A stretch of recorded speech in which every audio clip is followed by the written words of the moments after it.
Guys, అందరు ఎలా ఉన్నారు? సూపర్ ఉన్నారు కదా. నేనేమో సూపర్ ఉన్నా అండి. ముందుగా ఒక లైక్ అండ్ సబ్స్క్రైబ్ చేసుకోండి గైస్. అలానే నేను వేసిన ముగ్గు ఎలా ఉందో కామెంట్స్లో చెప్పండి. మనం ఈ వీడియోలో నిండు నూరేళ్ళ సావాసం సీరియల్ లేటెస్ట్ ప్రోమో ఎక్స్ప్లెయిన్ చేసుకుందాం. రాతుడు అలానే మిగతా వాళ్ళందరూ ఒక చోట కూర్చొని ఉంటారనమాట. సీసీటీవీ ఫొటేజ్ చెక్ చేస్తూ ఉంటే బాగి వచ్చేసి అక్కడ ఉన్న ప్రచండాన్ని చూసేసి, సార్ వీడు ఆ మాంత్రికుడు ప్రచండ సార్, బ్రేక్ వైర్ తీసేస్తున్నాడు చూడండి అంటే, అవునా మనోహరి, కన్ఫర్మ్ మనోహరి అని మనోహర్ దిక్కు చూస్తూ ఉంటాడనమాట. ఏంటి నా దిక్కు చూసి అంటున్నాడు అని షాక్ అవుతూ ఉంటుంది.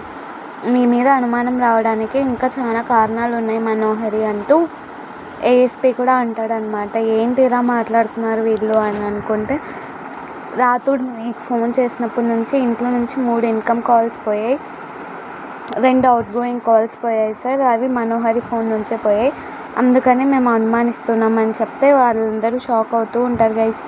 Bye guys.